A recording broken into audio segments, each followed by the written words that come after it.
Muy buenos días a mis amados hermanos de la comunidad Vida con Propósito. Que el Señor los bendiga. Nos da, alegría poder compartir con ustedes este tiempo.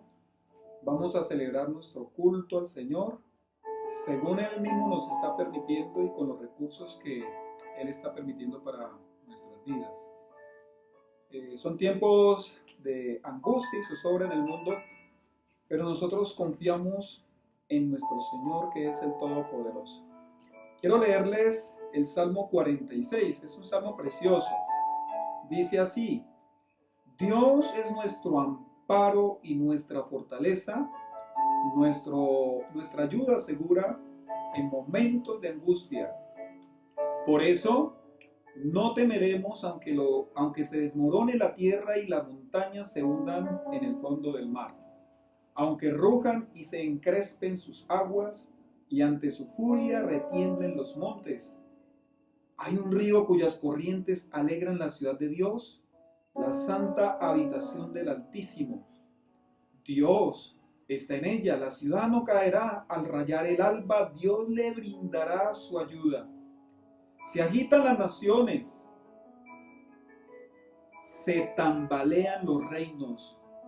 Dios deja oír su voz y la tierra se derrumba. El Señor Todopoderoso está con nosotros.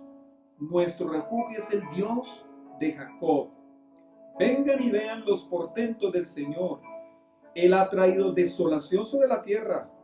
Ha puesto fin a las guerras en todos los confines de la tierra. Ha quebrado los arcos. Ha destrozado las lanzas. Ha arrojado los carros al fuego. Quédense quietos, reconozcan que yo soy Dios. Yo seré exaltado entre las naciones, yo seré enaltecido en la tierra. El Señor Todopoderoso está con nosotros, nuestro refugio es el Dios de Jacob. Vamos a orar para iniciar nuestro tiempo con Dios, nuestro culto, el que hacemos regularmente, siempre lo hacemos en las instalaciones de Comunidad Vida con Propósito, donde el Señor nos ha permitido estar, pero en esta ocasión nos corresponde hacerlo de esta manera. Voy a pedirle a mi esposa que le salude y que al mismo tiempo nos dirija en esta oración. Muy buenos días, iglesia, el Señor les bendiga y muy buenos días a todas las demás personas que nos pueden estar viendo a través de este medio. Vamos a dar gracias a Dios porque sabemos que todo esto que hoy sucede en nuestra nación es parte de su propósito eterno. Así que les voy a invitar que cierren sus ojos allá en su casa y que también levante sus manos al cielo y juntos vamos a adorar al Señor en esta mañana. Señor, en esta mañana te damos la gloria y la honra a ti, Señor. Y como leíamos en este salmo, Señor, tú eres nuestro amparo y nuestra fortaleza, Señor, nuestro pronto auxilio en las tribulaciones, Señor. Y aunque este tiempo de pandemia, Señor, nos ha azotado en todo el mundo, Señor, sabemos que el soberano de toda la tierra, el Señor eterno, está por encima de todo y que tú, Señor, cumplirás tu propósito eterno en medio de esto que hoy permites. Señor, te honramos y te alabamos. Y a pesar, Señor, de que no podamos vernos y tocarnos y abrazarnos como lo hacemos cada semana, a la distancia, Señor, elevamos una oración como hermanos y como iglesia, Señor, porque tu iglesia, Señor, permanece a través de los tiempos y a pesar de estas dificultades, Señor, nos reunimos y estamos unidos en espíritu y en verdad, Señor. Te damos a ti la gloria y hoy, Señor, te pedimos que la palabra que vamos a compartir, que las alabanzas que vamos a cantar, Señor, te honren y te den a ti toda la adoración y que aún desde nuestras casas podamos tener la reverencia de hacerlo en familia y de estar juntos, porque lo hacemos en honor del nombre que es sobre todo nombre, en el nombre de Cristo Jesús. A ti, Señor, todo el honor y toda la gloria. Bendito seas por siempre. Amén y amén. Amén. Muy bien, mis amados, el Señor nos ha puesto a utilizar estos medios. Realmente no lo habíamos pensado que nos iba a corresponder eso, pero aquí estamos. Entonces dispóngase para alabar un momento al Señor, ahí en su casa, con su familia, adorémoslo juntos, alabémoslo en medio de toda adversidad y en medio de toda angustia. Dispóngase a adorar al Señor. Señor, te bendecimos en esta mañana, te exaltamos, te glorificamos, porque tú eres nuestro Rey, nuestro todo, nuestro Señor. A ti, Señor, atribuimos todo honor y toda gloria en esta mañana. Mi esperanza está en Jesús, en su justicia y en la cruz. De nadie más dependeré, solo en su nombre confiaré.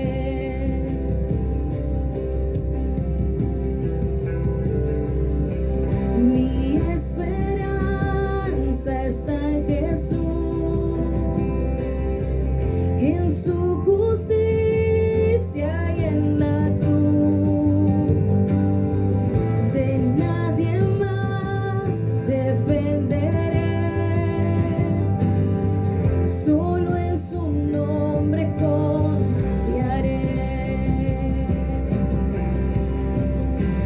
En Jesús fuerte soy, solo Él mi roca es. Sobre la tempestad Él es Rey. Sí, Señor. Cuando no puedo ver su faz, sé que su gracia es siempre igual. A la tormenta venceré. Dile, Señor, mi ancla firme está en Él. Mi ancla firme está en Él. En Jesús fuerte soy, solo Él mi roca es. Sobre la tempestad Él es Rey. Así es, Señor. Solo tú eres Rey, Señor, de nuestra vida, de nuestro hogar, de nuestra vida, de nuestra familia. Solo tú eres Rey de nuestra iglesia, Señor. En Jesús fuerte soy, solo Él mi roca es. Sobre la tempestad Él es Rey.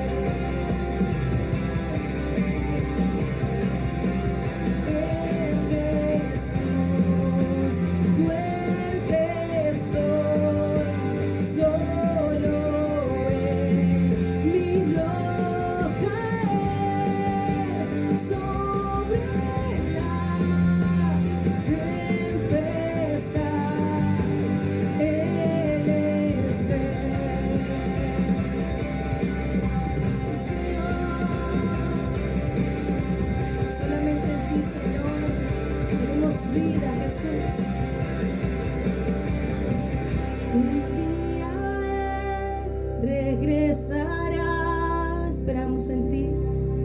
En tu presencia voy a estar, sin mancha ante Él vendré, justificado por la fe. Levanta tus manos ahí en tu lugar. Dile: Señor, aquí estoy delante de tu presencia para adorarte. En esta mañana aquí desde mi casa, Señor, Tengo un corazón rendido delante de ti en adoración, en alabanza, en humillación delante de ti. Porque tú eres el Rey, Señor, de nuestra vida. Porque solo tú mereces gloria, Señor. Porque solo tú mereces honor y adoración. Levanta tus manos y adora a Jesús en esta mañana y dile, Señor,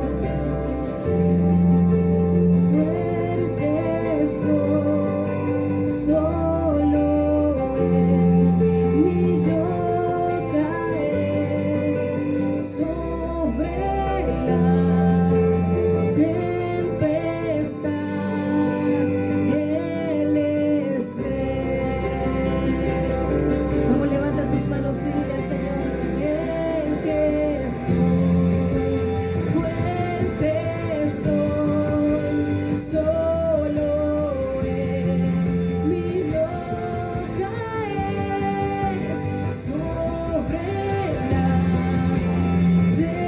tempestad Él es rey.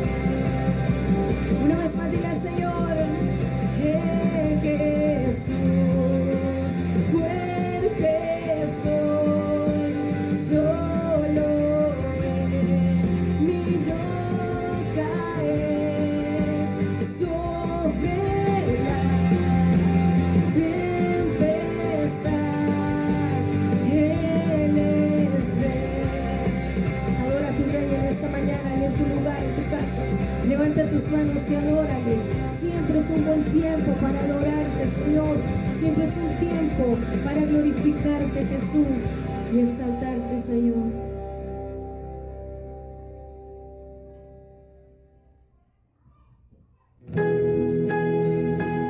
Seguimos adorando tu nombre, Señor, y exaltando tu grandeza, tu poder y tu gracia, Señor. Que tu amor es profundo y tu perfecto amor echa fuera todo temor, Señor. Profundo es el amor de Cristo, más que el infierno y la maldad. Dejó su trono y su gloria para traernos hacia Él. Más ancho es el amor de Cristo que el foso que nos separó. Me alcanzó en mis tinieblas, solo en Él hay salvación. Levanta tus manos en esta mañana y dile, Señor, más profundo que el mar, más allá del cielo está tu amor, me bastará.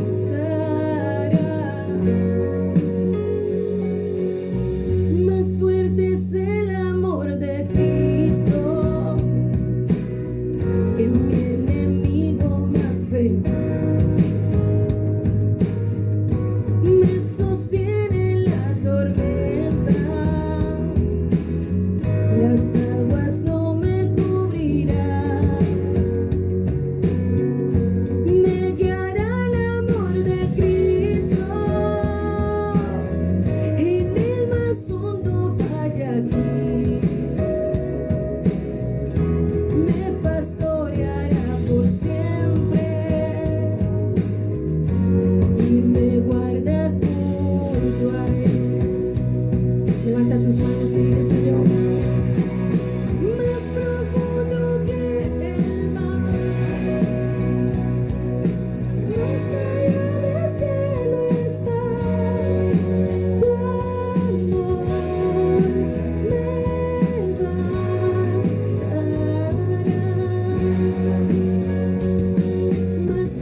disfrutaré su amor por siempre.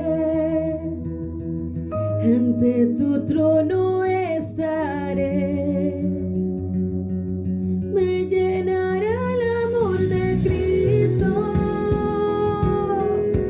al su rostro contemplar. Yo le amaré por siempre, su alabanza cantaré, su alabanza cantaré. Vamos, canta tu alabanza. Su alabanza cantaré, su alabanza cantaré.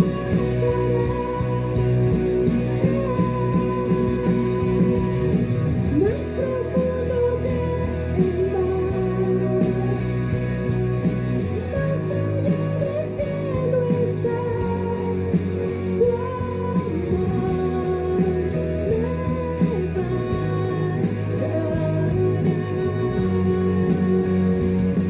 más fuerte que la tempestad, venció el pecado y la maldad. Tu amor me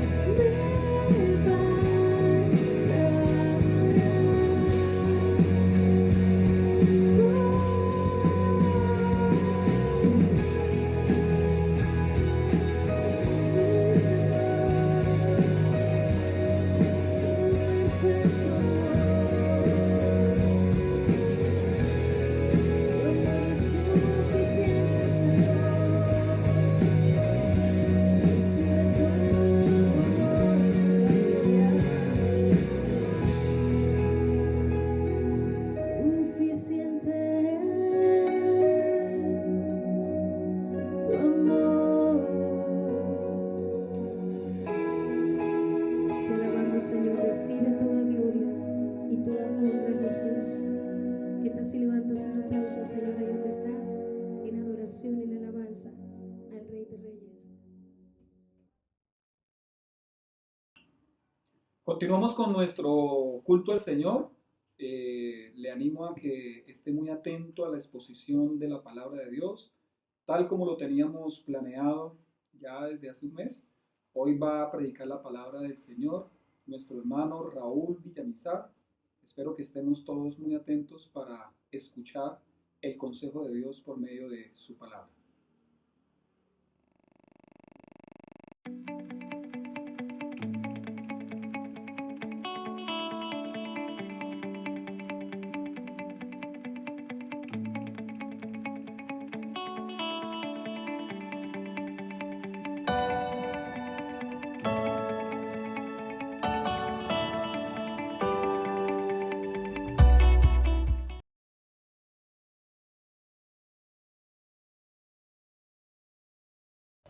Buenos días, mis estimados hermanos y amigos que nos escuchan por este medio. Hoy estamos encerrados gracias al coronavirus, pero gracias a Dios la palabra no está encerrada y gracias también a estos medios tecnológicos que nos permiten transmitir el mensaje del Evangelio. Hay un programa en Estados Unidos que se llama Caught in Providence o Atrapado en Providencia. Providencia es un condado del estado de Rhode Island en Estados Unidos, donde se transmiten en vivo las sentencias del juez Frank Caprio. Este juez de 83 años dicta sentencias de delitos menores. Los videos que muestran sus juicios se han vuelto virales. En promedio están siendo vistos por 15 millones de personas cada uno de estos juicios. Y hay uno de estos videos que ha sido visto por 43 millones de personas. Estuve viendo este video y trata del juicio de una persona que ha violado la regla o más bien el límite de velocidad del condado, que era de 40 kilómetros por hora, y lo cogieron a 56 kilómetros por hora. Durante el juicio, el juez le pregunta al acusado con quién está en el estrado, allí en la sala, y el hombre le dice que con su esposa y sus 2 hijos. Manda a llamarlos y al hijo mayor, que tiene aproximadamente 8 años, le pide que suba al estrado y le pide que le responda con una sola pregunta, con una sola palabra, la pregunta que le va a hacer. Y la pregunta que le hace es la pregunta de rigor. ¿considera usted que su papá es culpable o inocente? Y el niño, sin pensarlo, responde culpable. Inmediatamente todos en la sala se ríen, incluyendo el mismo que está siendo juzgado. El juez efectivamente también lo halla culpable, pero le perdona la condena porque considera que como no ha tenido historial de violaciones a las normas de tránsito, entonces por esta se la va a perdonar. Y así son todos los juicios por el estilo de este juez. Incluso en alguna ocasión con una mujer que no tenía para pagar la multa, la condenó, pero él mismo le dio el dinero para pagarla. Este juez ha sido considerado por muchas personas el juez más clemente y compasivo del mundo. Pero quiero decirles que el Dios de los cielos, el que hizo todo lo que nosotros vemos, no es como el juez Frank Capri. Es mucho, pero mucho más compasivo que este hombre. Miremos, por ejemplo, el sacrificio de Cristo, cuando Dios nos encontró culpables a todos nosotros, pero quiso cargar el castigo que merecíamos en su Hijo Jesucristo.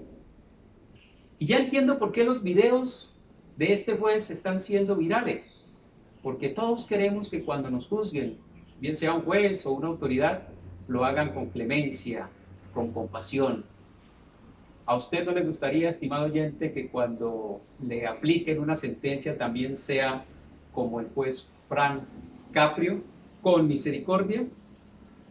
Pues bien, cuando yo pienso seriamente en la grandeza, la inmensidad del amor de Dios, de su bondad, no me queda otro remedio que llenarme de alegría, aunque en ocasiones, tengo que confesarlo, siento nostalgia porque no le he correspondido a ese gran amor.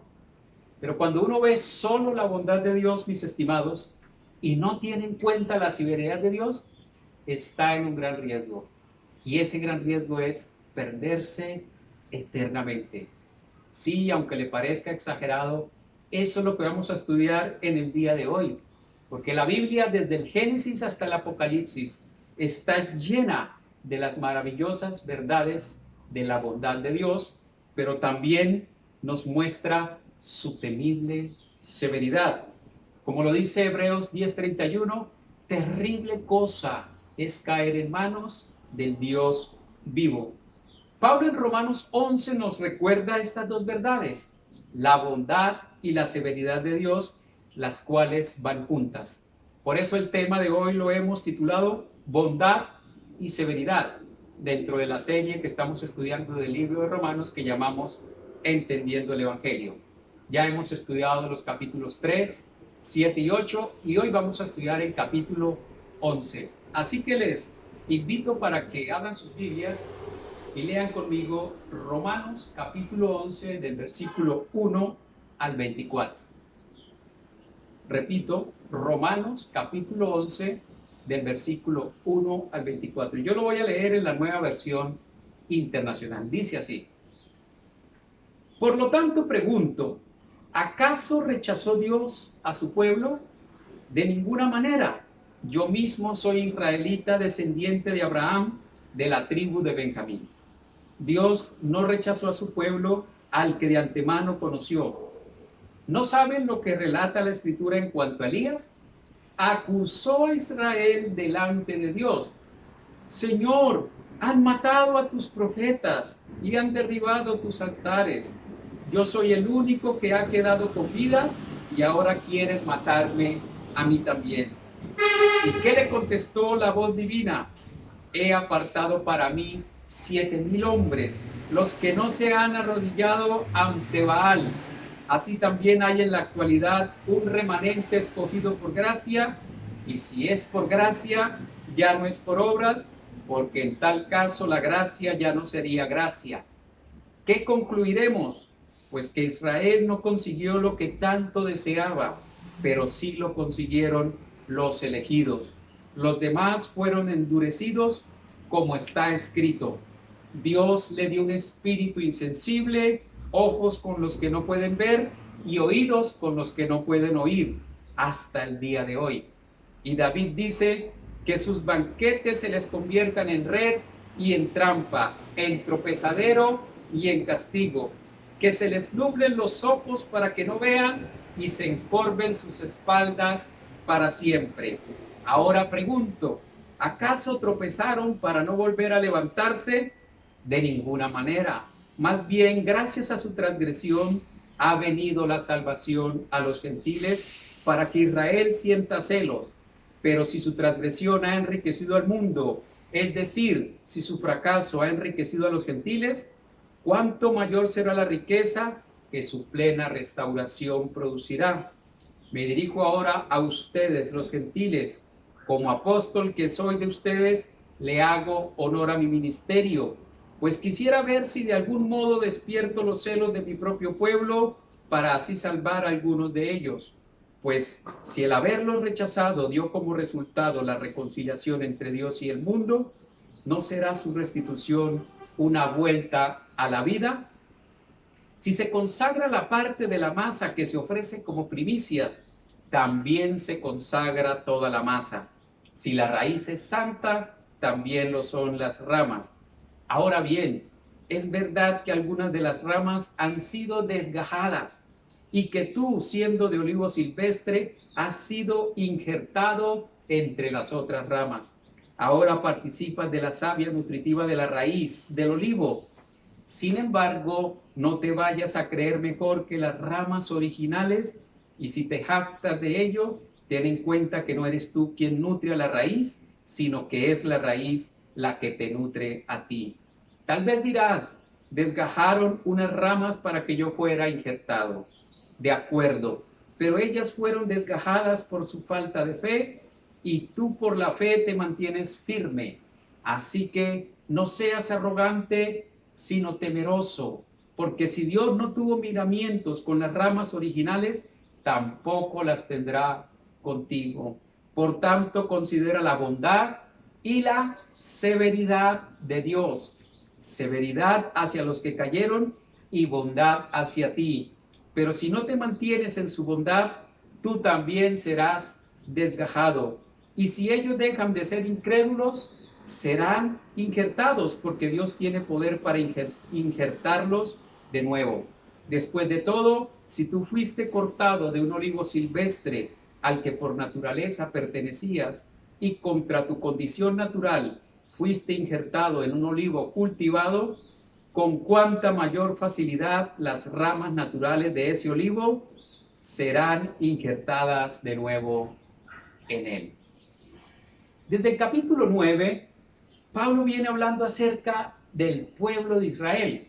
Los capítulos 9, 10 y 11 incluyen la teología sobre el pueblo de Dios, su origen basado no en las obras de ellos, sino en la gracia, en la soberanía, en el amor de Dios, en la forma que Él escoge, como Él quiere. Incluye esto dentro del evangelio que les está explicando a los romanos, porque si entendemos que el pueblo de Israel también fue escogido por gracia, no quedará difícil entender la gracia en el nuevo pacto. Por eso en los primeros 12 versículos del capítulo 11, Pablo está haciendo como un resumen de estas verdades que ha venido hablando en el capítulo 9 y 10. Y es más o menos lo siguiente lo que Pablo nos está diciendo en esos primeros versículos. Dios escogió por gracia a un remanente, a una pequeña parte del pueblo de Israel, y los demás fueron endurecidos con el fin de extender su gracia también al pueblo gentil. Al final, Dios restaurará a todo el pueblo judío por su gracia, y termina estos primeros versículos con esta exclamación: ¿cuánto mayor será la riqueza, refiriéndose para el mundo gentil, que su plena restauración, la del pueblo de Israel, producirá? Y esto lo enseña como una plataforma de lanzamiento para mostrarnos la verdad que vamos a estudiar el día de hoy. Si hiciera un resumen de lo que Pablo está diciendo a partir del versículo 3 hasta el 24, sería algo así como lo siguiente: que buena parte del pueblo de Israel fue desgajado o cortado del pueblo de Dios escogido por gracia, y en su lugar fueron injertados, unidos también por gracia, algunos gentiles. Pero advierte a la iglesia gentil de Roma: que así como un buen número de los judíos fueron desgajados, fueron cortados por su incredulidad, también les podría suceder lo mismo a la iglesia gentil si no se mantiene en la fe. Pablo nos está diciendo algo así como esto: ¿quieres mantenerte en la bondad de Dios? Debes mantener tu fe. ¿Quieres evitar la severidad de Dios? Debes evitar la incredulidad. Hoy el sermón es muy sencillo, tiene solo 2 puntos. El primero, resolveremos la siguiente pregunta: ¿qué se requiere para experimentar la bondad de Dios? Y en este primer punto vamos a resolver este interrogante: ¿qué se requiere para experimentar la bondad de Dios? Y la respuesta, nos la dice el texto, es su gracia, la gracia de Él. Escuchen cómo dice el versículo 5 y 6. Así también en la actualidad, hay en la actualidad, un remanente escogido por gracia. Y si es por gracia, ya no es por obras, porque en tal caso la gracia ya no sería gracia. Este versículo, o estos 2 versículos, están hablando de Israel. En la época de Pablo había un pequeño grupo aún de los israelitas que se llama remanente, que seguían siendo parte del pueblo de Dios. Este remanente era escogido por Dios. Pero ¿en base a qué estaba escogiendo Dios a este remanente? Dicen estos versículos que no fue escogido por alguna obra de los israelitas, por alguna obra buena de ellos, sino por la gracia de Dios. Es decir, no era por bondad alguna de estos israelitas, sino por la mera bondad de Dios, quien nos da cosas inmerecidas. Esto es lo que significa gracia: favor inmerecido. Y para mostrar evidencia de que el remanente no era escogido por la bondad del israelita, sino de Dios, Pablo se está incluyendo dentro de este remanente, dentro de este grupo pequeño, especial, escogido. Mire cómo dice el versículo 1. Por lo tanto, pregunto, ¿acaso rechazó Dios a su pueblo? De ninguna manera. Yo mismo, dice él, soy israelita, descendiente de Abraham, de la tribu de Benjamín. Entonces Pablo se coloca como prueba de que Dios aún tiene un remanente. Y Pablo no era un santo que mereciera ser incluido dentro de ese remanente. Primero que todo, analicemos o entendamos que Pablo era fariseo. Escúchelo bien. Pablo era de la secta de los fariseos, así lo dice la Biblia, a quienes el mismo Señor les había dado los calificativos más duros y feos. El Señor Jesús les dijo a los fariseos: hipócritas, generación de víboras, sepulcros blanqueados, hijos del diablo. Fueron los fariseos además los que promovieron la muerte del Señor Jesús, porque el Señor Jesús les desnudaba su perverso corazón. Segundo, Pablo era un perseguidor de los cristianos del primer siglo, los primeros cristianos. De hecho, Pablo participó en dar la aprobación en la muerte de Esteban, el primer mártir de la iglesia registrada en el Nuevo Testamento, en el libro de los Hechos. Y cuidó sus ropas, dice la Biblia, mientras apedreaban y mataban a Esteban. Pero también Pablo incluye como evidencia de este remanente escogido por gracia a la época del profeta Elías.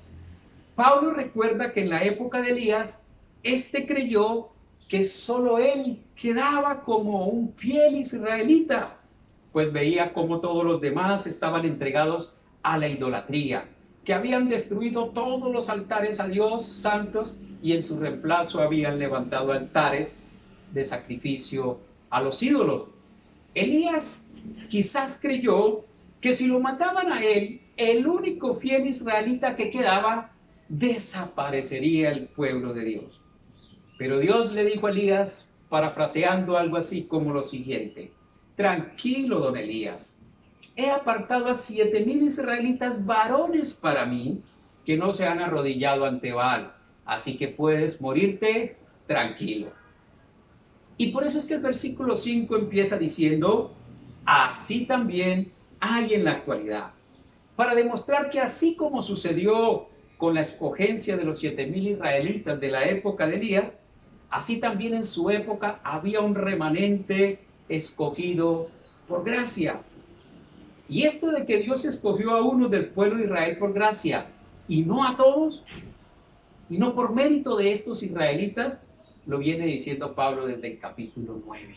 Porque el capítulo 9 hasta el capítulo 11 es una unidad de pensamiento. Mira cómo dice Romanos 9 del 6 al 8 acerca de esta escogencia del remanente. Dice Romanos 9 del 6 al 8. Ahora bien, no digamos que la palabra de Dios ha fracasado. Lo que sucede es que no todos, escúchenlo, no todos los que descienden de Israel son Israel, o son israelitas, como lo dice la Reina Valera. Tampoco por ser descendientes de Abraham son todos hijos suyos. Al contrario, tu descendencia se establecerá por medio de Isaac.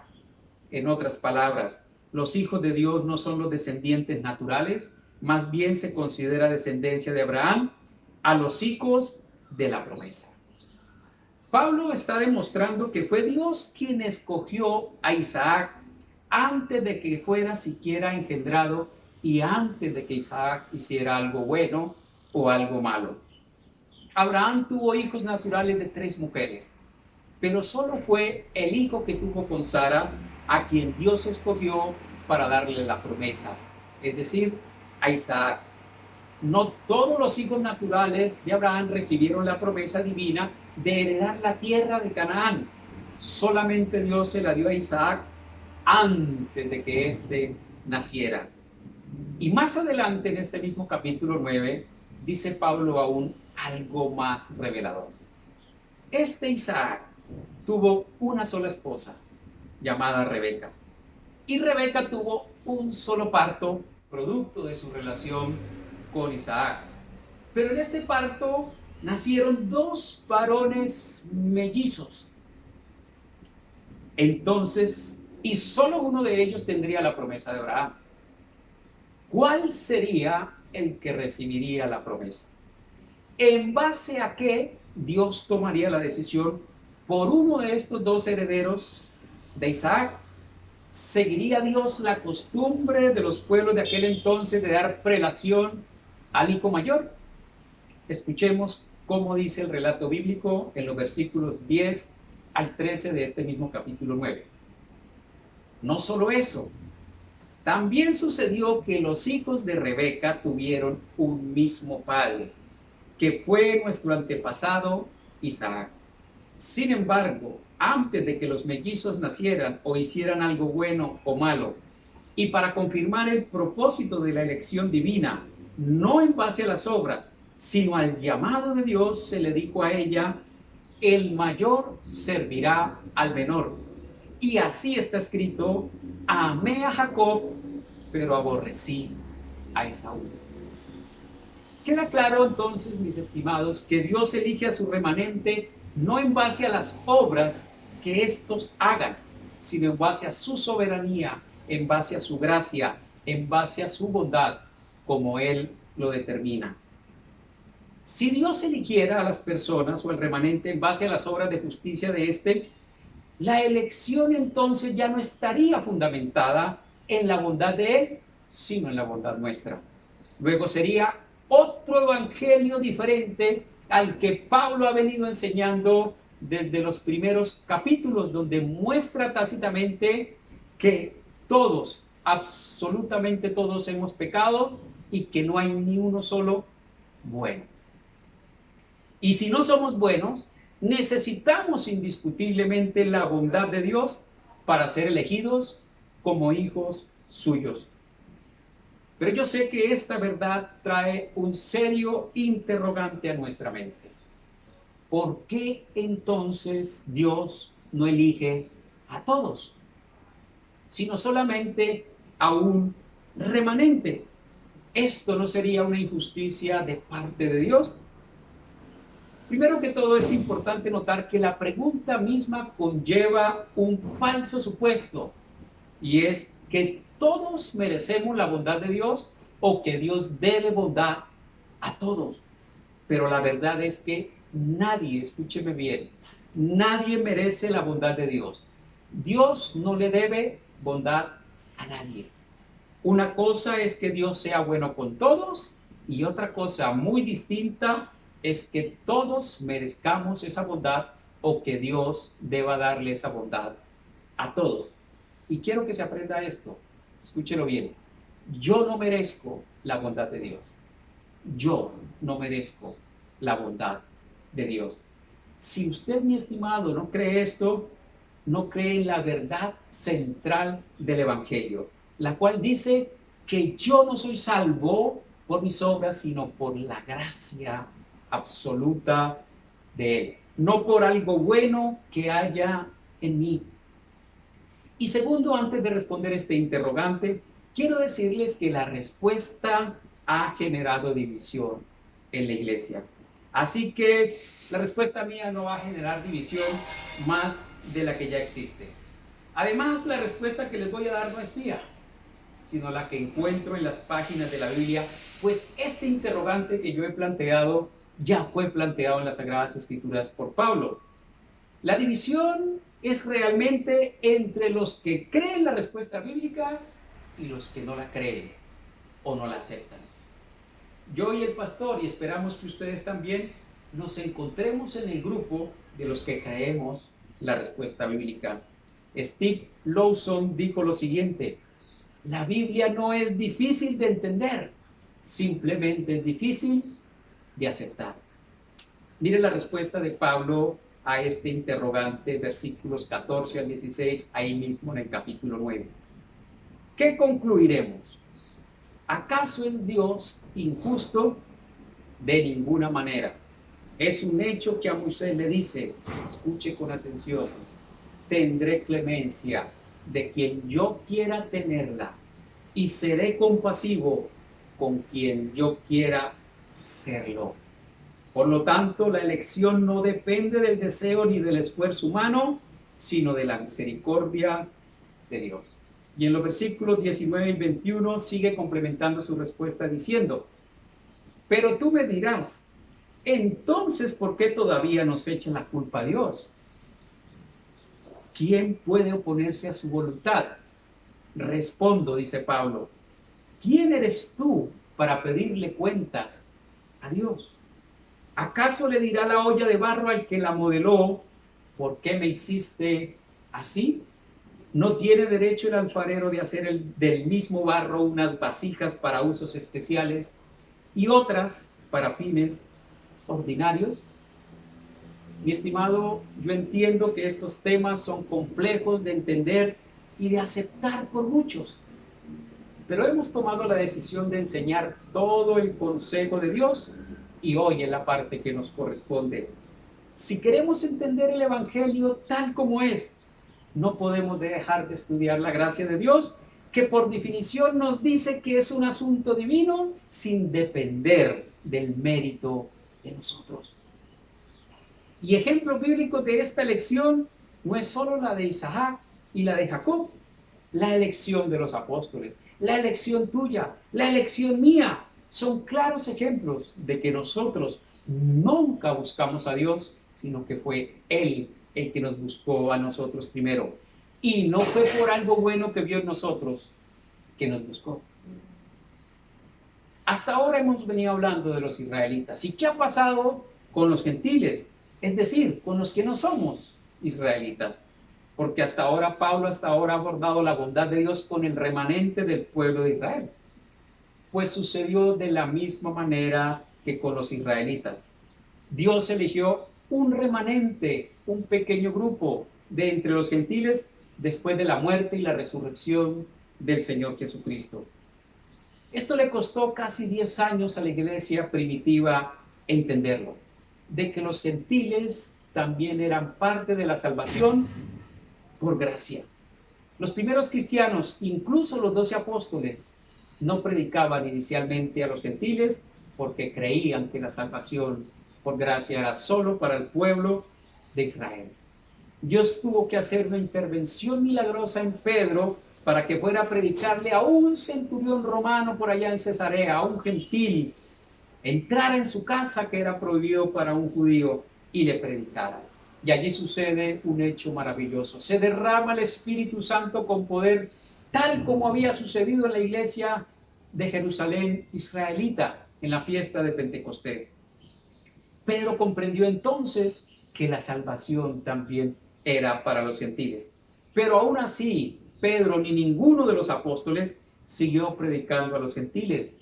Dios tuvo que levantar a Pablo, un hombre con un conocimiento muy avanzado en la ley, más que cualquiera otro de los que estaban en el grupo de los cristianos, para enseñarle a este hombre el corazón del evangelio, que es la salvación por gracia, por la bondad única de nuestro Dios.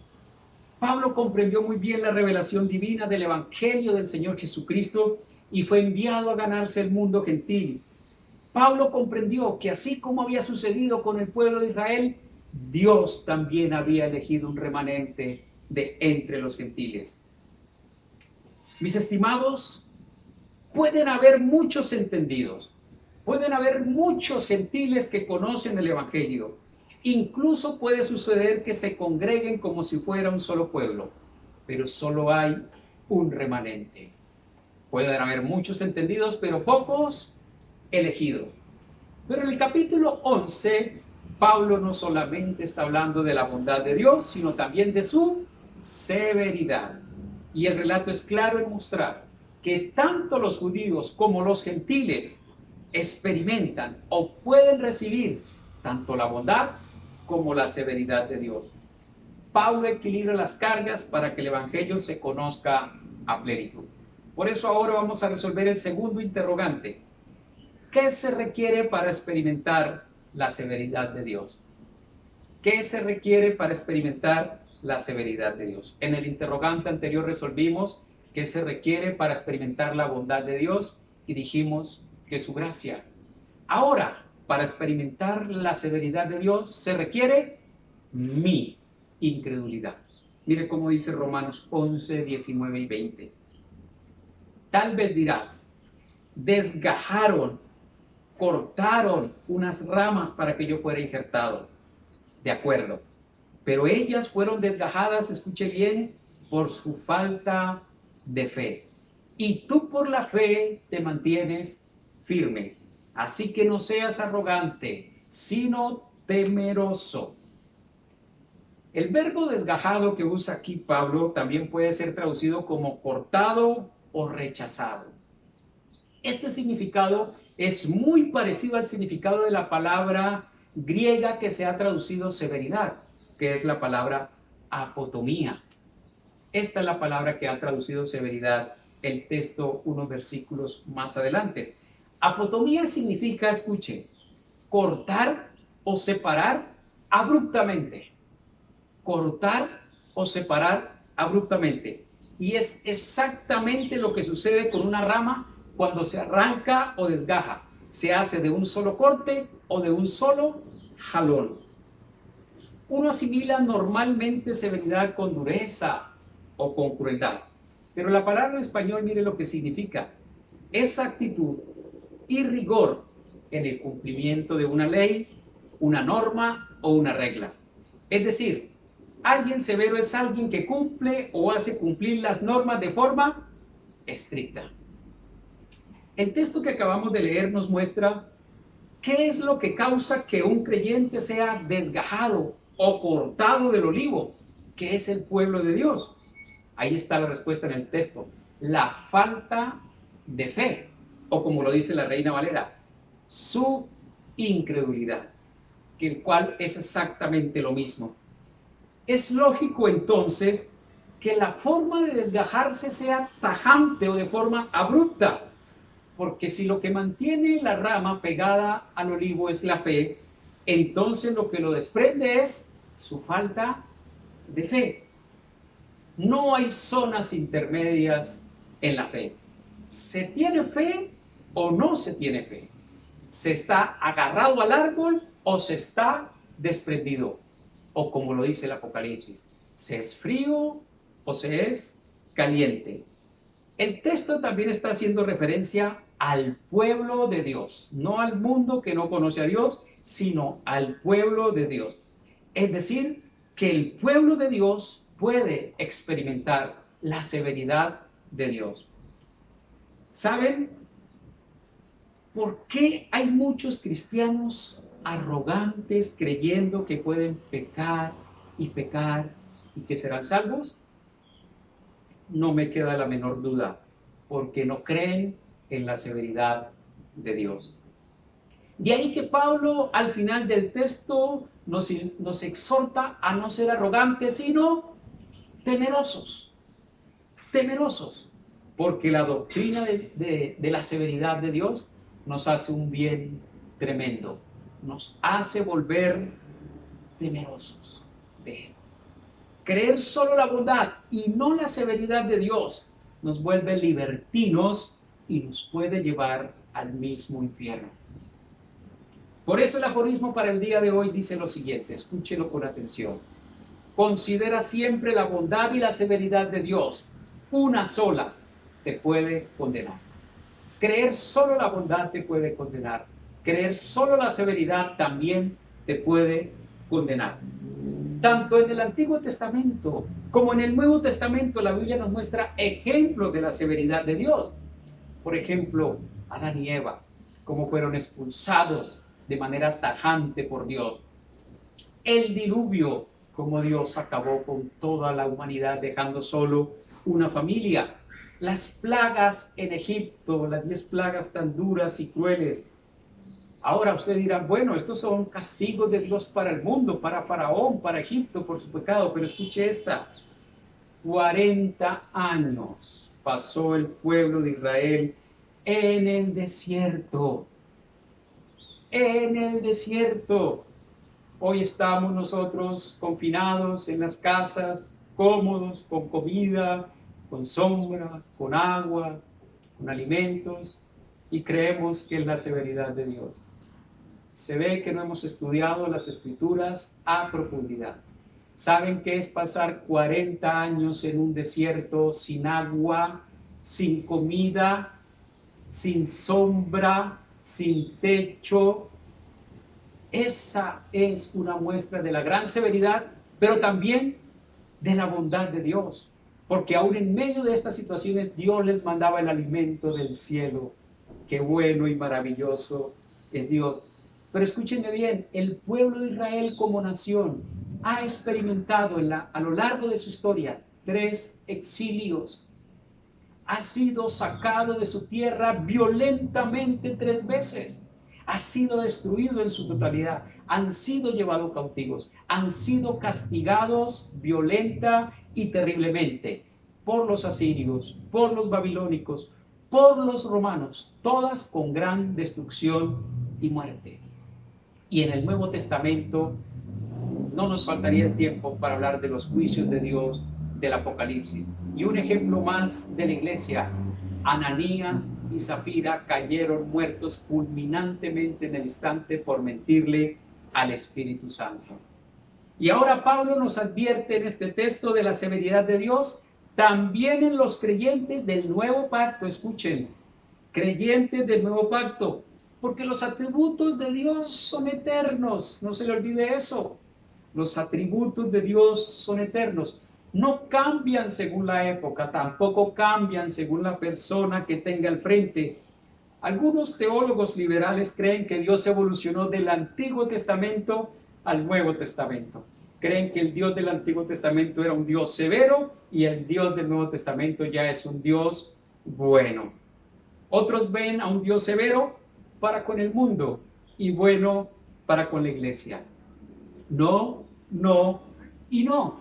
Dios es bueno y severo para con todos por igual, porque es su naturaleza. El mundo puede experimentar la bondad de Dios si cree en Jesucristo, así como la iglesia puede experimentar la severidad de Dios si deja de creer en Cristo. Las dos cosas son perfectamente posibles y así lo advierte Pablo. Pablo en su epístola no quiere que los creyentes de Roma vayan a creer que porque son elegidos, entonces nada les va a pasar y pueden jugar con su fe, descuidarla y pecar, y que nada les va a suceder. Ahora, esas ramas que fueron desgajadas hacen referencia a judíos, es cierto. Pero ¿qué clase de judíos? Dice allí, judíos que cayeron en incredulidad. Creyeron por un tiempo, pero luego dejaron de creer. Y esto le puede suceder también a la iglesia, en lo que Pablo está mostrando allí. El calvinismo no cree que alguien que cree en Cristo pueda dejar de creer. Ellos piensan que si alguien deja de creer es porque esa fe no era genuina. Pero mis estimados, no solo aquí en este texto, también en otras partes, la Biblia nos muestra reiteradamente la posibilidad de que alguien crea de forma temporal. Si fueron desgajados, era porque estaban pegados al olivo. Y si estaban pegados al olivo, yo no creo que fuera con una fe falsa. Yo no lo creo. Evidencias bíblicas de que alguien puede creer por un tiempo y luego abandonar la fe, hay muchas, y esto es lo que se llama apostasía. Yo solamente quiero mostrarle 4 enseñanzas del Nuevo Testamento al respecto. La primera de ellas es la parábola del sembrador, donde nos muestra claramente que hay quienes creen por un tiempo y luego dejan de creer. Otra enseñanza donde el Señor Jesús pidió explícitamente a sus discípulos que permanecieran creyendo en Él si querían dar fruto. Si no permanecían en Él, no darían fruto y serían cortados. Esto lo encontramos en Juan 15. El Señor Jesús también exhortó a sus discípulos a no volver atrás. Esto significa que volver atrás de un discípulo es posible. También les dijo que solo el que persevera hasta el fin es merecedor de la promesa de salvación. Y no merecedor por sus obras, sino porque permaneció en la fe. Todo esto nos demuestra una verdad indiscutible en la Biblia. No es el que empieza, sino el que termina. El que llega, quien entra al reino de Dios. Porque no solo es entrar por la puerta estrecha, también hay que caminar por un camino estrecho. Ahora fijémonos que la razón por la cual Pablo dice que algunos israelitas fueron desgajados del olivo no fue porque pecaron, sino por su falta de fe, porque dejaron de creer. Es decir, esas ramas no estaban pegadas por su santidad y perfección, sino por su fe. Escúchelo bien. Pero la Biblia es clara en mostrar la relación directa que hay entre fe y obediencia. Son directamente proporcionales, es decir, a mayor fe, mayor obediencia, y también a menor fe, menor obediencia. Lo que sucede es que una viene como consecuencia de la otra. La obediencia es producto de la fe. La obediencia la ven los demás. Dios ve nuestra fe. Aún las cosas que a los hombres pueden parecer buenas podrían ser inmundicias a los ojos de Dios, porque no provienen de un corazón que confía en Él. Hacen cosas buenas para su propia gloria, así como los fariseos, que ayunaban 2 veces a la semana, que daban los diezmos del comino, de la menta, que no estaban obligados a hacerlo. Jesús no les recrimina lo externo que ellos hacían, como si fuera malo, sino las intenciones con las cuales lo hacían, pues lo hacían para que la gente los admirara, los alabara. La fe, mis estimados, implica confianza, dependencia de Dios, y la incredulidad, por tanto, es lo contrario, independencia.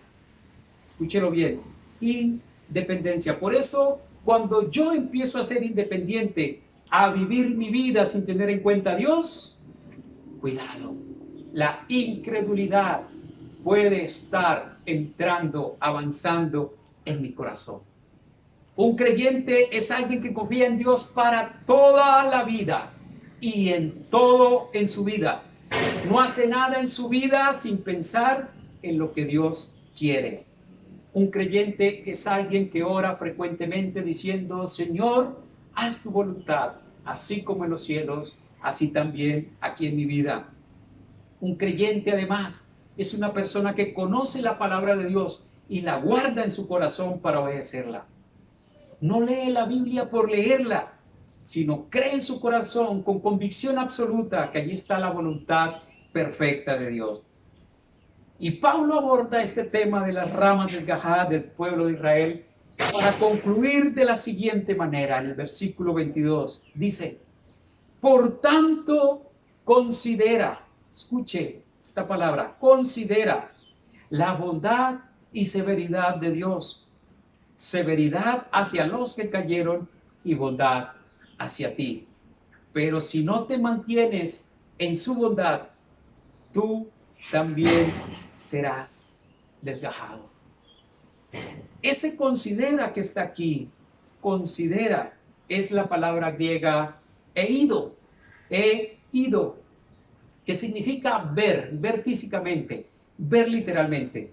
De hecho, así está traducido en otras versiones. En lugar de decir considera, dice mira, porque muchos miran solo la bondad de Dios y se olvidan, se hacen los ciegos con la severidad de Dios. Por eso Pablo nos hace un llamado en el Evangelio que le está explicando a Roma, para que miremos, para que consideremos, para que tengamos en cuenta la bondad, pero también la severidad de Dios. Por mirar una sola de estas dos cosas, es que muchos se perderán. Yo sé que es muy difícil pensar en la severidad de alguien cuando uno solo ha recibido lo bueno de esa persona. Y vamos a ser honestos, ninguno aquí hasta ahora ha recibido la severidad de Dios. Solamente nosotros hemos recibido su bondad. Pero por favor, tengamos en cuenta que Él puede ser severo. El coronavirus, mis estimados, no refleja la severidad de Dios. Y si es que esto es un castigo divino, cuando mucho será una pequeña disciplina. Hay que revisar mejor cómo son los castigos de Dios en el libro de Apocalipsis, donde dice que ante los juicios de Dios la gente se esconderá en las rocas y le pedirán a las cuevas que caigan sobre ellos para que los sepulten. Pero Dios no les dará la muerte cuando ellos quieren, cuando el impío quiere, sino cuando Dios lo tiene determinado. Y ni qué decir de la descripción gráfica que hace el Señor Jesús del infierno, donde dice Él, el fuego nunca se apaga y el gusano nunca muere. Pero el mejor ejemplo, mis estimados, de la bondad y la severidad de Dios, expresados en un mismo instante, es el sacrificio precioso del Señor Jesucristo en la cruz. Allí convergen de forma majestuosa y gloriosa tanto la bondad como la severidad de Dios. Allí estaba la bondad de Dios, pues ese castigo sirve como justicia para los pecadores que creemos en Cristo Jesús. Se puede decir que los que creemos en Cristo Jesús, ese castigo de Cristo se nos toma como nuestro. Cuán bueno es Dios que nos evita el castigo. Pero también allí estaba la severidad de Dios, pues su bondad no anula su justicia. Por eso la severidad del castigo recibido por Cristo, pues estaba cargando el pecado de millones y millones que creemos en Él. Mi estimado, ¿quiere recibir la severidad de Dios o quiere recibir la bondad? Si quiere recibir la bondad, la severidad de Dios, es muy fácil. No crea en Jesucristo, ni preste atención a sus enseñanzas. Y si ya ha creído, simplemente no se mantenga en la fe. Ahora, si quiere recibir la bondad de Dios, también es muy sencillo. Crea en Jesucristo con todo su corazón y confiésalo públicamente. Que Dios les bendiga. Bueno, queremos darle las gracias a todos ustedes por haber compartido este tiempo juntos, y como esta grabación queda a través de los medios, pues usted va a tener la oportunidad de volverla a escuchar más detenidamente y estudiarla junto con su familia. Esperamos que también, si la predicación habla a su vida, la pueda compartir junto con otros amigos, familiares, conocidos, a los cuales usted pueda ver que esta palabra también les va a edificar a ellos. Mis amados hermanos y amigos de la comunidad Vida con Propósito, estamos agradecidos por podernos al menos contactar de esta manera, agradecidos con el Señor. Muchas gracias a los hermanos que nos están colaborando, que se han dispuesto, que hacen su esfuerzo para que esta predicación pueda estar en los medios. Muchísimas gracias a cada uno de ustedes. Gracias por los que están orando por la iglesia, les animo a que lo sigamos haciendo. Bueno, la iglesia continúa, estemos orando para que este tiempo de angustia en todo el mundo pase. Oremos por los hermanos de la congregación, sobre todo por los más ancianos, que son los más vulnerables, tengámoslos ahí presentes en oración. Muchas gracias por haber apartado su tiempo, como decía mi esposa. Algunos hermanos me han escrito y me han preguntado que cómo pueden dar sus ofrendas o sus diezmos a la iglesia en este tiempo donde no nos podemos reunir físicamente. Entonces, al finalizar el video va a aparecer el número de la cuenta de la iglesia para que los que puedan y quieran, que tengan esa capacidad, puedan hacer su donativo. Vamos a finalizar en oración, pidiéndole al Señor que nos ayude a vivir en esa palabra que hoy hemos recibido. Nuestro bendito y soberano Dios, gracias. Gracias porque pase lo que pase, Señor, sabemos que tú tienes el control de este vasto universo, Señor, del universo tuyo que tú creaste con tu mano poderosa. Gracias porque sabemos que nada se te sale de las manos. Gracias por la salvación que nos has dado en Cristo Jesús. Ruego, Señor, por la iglesia, ruego por protección para tu iglesia, por nuestros hermanos, por nuestros amigos, por nuestros familiares, Señor. Rogamos que tu palabra, Señor, llegue a lo más profundo del ser, a lo más profundo del corazón. Que tu palabra, Señor, en este tiempo sea para reflexionar, sea para buscarte, Señor.